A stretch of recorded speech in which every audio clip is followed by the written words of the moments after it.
Louis Braille ایک نابینا لڑکے نے کس طرح اپنی عظیم ایجاد کے ذریعے نابینا افراد کے تعلیمی نظام میں انقلاب برپا کر دیا۔ یہ کہنا غلط نہ ہوگا کہ دنیا میں نابینا افراد کی عظیم کامیابیوں کا صحرا لوئس بریل کے سر ہے، جس نے اپنی عظیم ایجاد بریل ڈاٹ کو نابینا افراد کے لیے مشعل راہ بنا دیا۔ آج جتنے بھی نابینا افراد جنہوں نے دنیا میں اعلیٰ تعلیم حاصل کی، نامور عہدوں پر فائز ہوئے، سب اس ایجاد کی محرون منت ہے۔ میں جب بھی نابینا افراد کی عظیم کامیابیاں دیکھتا ہوں تو لوئس بریل کو بے ساختہ سلام پیش کرنے کو دل کرتا ہے۔ لوئس کی زندگی میں ہمیں بے شمار سبق دیتی ہے۔ یہ لوئس ہی تھا جس کی وجہ سے ہیلن کیلر جیسی عظیم مصنفہ لکھنے کے قابل ہوئی۔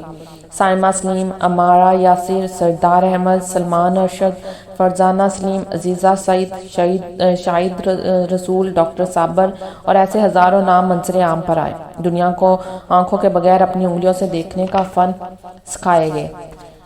ایسی کامیابیاں سمیٹیں کہ آج آنکھوں والے بھی انہیں فقط خواب تصور کرتے ہیں۔ تصور کیجئے ایک ایسا بچہ جسے پڑھنے لکھنے کا جنون کی حد تک شوق ہے، اچانک بہنائی سے محروم ہو جائے تو کیا قیامت گزرے گی۔ بچپن میں ایک حادثے میں لوئس کے ساتھ بھی کچھ ایسا ہی ہوا۔ 1809 میں پیدا ہونے والا لوئس 1820 میں بہنائی کی نعمت سے محروم ہو گیا۔ اسے پڑھنے کا بہت شوق تھا۔ وہ حادثے سے قبل روزانہ کتابیں پڑھتا تھا، لیکن اچانک اس کی دنیا اندھیر ہو گئی۔ اس دور میں مزدور لوگوں کے پاس دوسروں کے سہارے کے سوا کوئی آپشن نہیں تھا۔ لوئس نے بھی 4 سال ٹیوٹرز کے سہارے تعلیم حاصل کرنے کی کوشش کی، لیکن وہ مطمئن نہ تھا۔ اس نے کوئی ایسا طریقہ ایجاد کرنے کا فیصلہ کیا جس کی مدد سے وہ خود کتابیں پڑھنے کے قابل ہو سکے۔ وہ کام جو صدیوں سے جسمانی اور ذہنی طور پر مکمل صحت مند اربوں لوگ نہ کر پائے، اس کا آغاز ایک نابینا شخص نے کیا۔ ایک ایسا سسٹم بنانا شروع کر دیا جو ابھرے ہوئے الفاظ والی کتابیں لکھ سکے، جنہیں ہر نابینا شخص خود بغیر کسی مدد کے پڑھنے کے قابل ہو سکے۔ اس نے اس کام کو زندگی کا مقصد سمجھ لیا، دن رات اس پر کام شروع کر دیا۔ وہ نابینا لڑکا جو کچھ بھی دیکھنے سے قاصر تھا، ایک ایسے مشن پر لگ گیا جو اس وقت کا بظاہر ایک ناممکن کام تھا۔ یہ حقیقت ہے کہ جب انسان مستقل مزاج ہو اور کچھ کرنے کی ٹھان لے تو پوری کائنات اس کی مدد میں لگ جاتی ہے۔ خدا کی ذات کبھی بھی کسی کی محنت کو رائیگاں نہیں جانے دیتی۔ اس محنت، لگن اور مستقل مزاجی کے بل بوتے پر اس نے 1829 میں ایک ایسا ڈاٹ سسٹم بنایا جس کی مدد سے دنیا بھر کے نابینا افراد آسانی سے کتابیں پڑھ سکتے تھے۔ لوئس نے یہ سسٹم ایجاد کرنے کے بعد باقی زندگی اس کی ترویج اور پھیلاؤ میں لگا دی۔ وہ 1892 میں اس دنیا سے تو چلا گیا، لیکن دنیا بھر کے نابینا افراد کو روشنی دے گیا۔ اس کی محنت کا صلہ خدا کی ذات نے اس طرح سے دیا کہ 1855 تک اس کا بنایا ہوا بریل سسٹم پورے یورپ میں رائج ہو گیا۔ پھر یورپ کے 14 ملکوں نے تمام بڑی کتابیں لوئس کے بریل نظام پر منتقل کرنا شروع کر دی۔ آج اس کے دیے ہوئے بریل سسٹم کی وجہ سے دنیا کے تمام نابینا افراد اعلیٰ تعلیم حاصل کر پا رہے ہیں۔ نہ صرف اپنی زندگی میں انقلاب لا چکے ہیں، بلکہ ایسے اپنے جیسے کئی افراد کی زندگیاں بدل رہے ہیں۔ ایک لمحے کے لیے رک کر خود سے سوال کیجئے کہ آپ کی زندگی میں بہت مشکلات ہیں؟ نابینا لوئس بریل کی زندگی سے بھی زیادہ ہے؟ کیا آپ اپنی زندگی کے مقصد سے اس لیے منہ موڑ کر بیٹھ گئے ہیں کہ چند مشکلات نے آپ کا رستہ روک رکھا ہے؟ ذرا حقیقت کی آنکھ سے دنیا کو دیکھیں اور بتائیں، کیا کسی بھی انسان نے بغیر مشکلات کے کامیابی حاصل کی ہے؟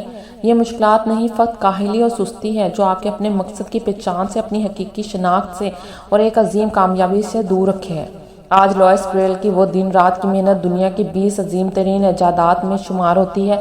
یہ وہ ایجاد ہے جس کی وجہ سے تعلیم سے محروم نابینا افراد آج دنیا کے اعلیٰ ترین ڈگریاں حاصل کر رہے ہیں۔ آپ آج گوگل پر PhD کرنے والے نابینا افراد تلاش کریں، یقین مانیں آپ گنتی بھول جائیں گے۔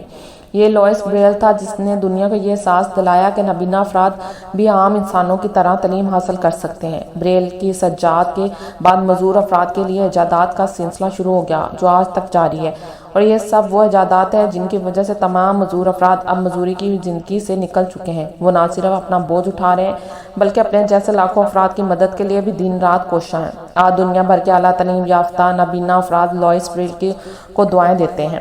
آج جب ہمارا معاشرہ منفی سوچ، آرام پسندی اور الزام تراشیوں سے بھرا پڑا ہے، ہمیں حقیقت میں لوئس بریل جیسے جذبہ کے حامل لوگوں کی ضرورت ہے جو حکومتوں کو اپنے ناکامیوں کی وجہ سے قرار دینے کی بجائے اپنی ذات کو پہچان کر زندگی کے کسی مقصد پر لگ جائیں اور اس دنیا کو کچھ ایسے دیے جائیں کہ ان کے جانے کے سینکڑوں سال بعد بھی دنیا ان کے احسان مند رہے، ان کی جلائی ہوئی شمع سے روشنیاں سمیٹتے رہیں۔ آئیں عہد کریں آرام پسندی کی زندگی سے نکل کر کچھ کر گزرنے کا، ذہنی بیماری اور لاچاری سے جان چھڑانے کا، اپنی زندگی کے مقصد کو سمجھنے اور اس پر عمل کرنے کا، اور اسی ایک زندگی میں ہزاروں سال والی زندگی جی کر دکھانے کا۔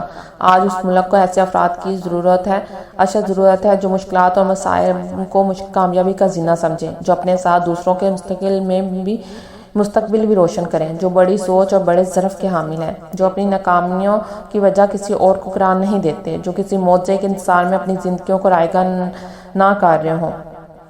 میری زندگی کا تجربہ کہتا ہے کہ جب ہم لوگوں کے لیے جینا شروع کر دیتے ہیں تو ہمیشہ کے لیے زندگی ہمارا مقدر بن جاتی ہے۔ شکریہ۔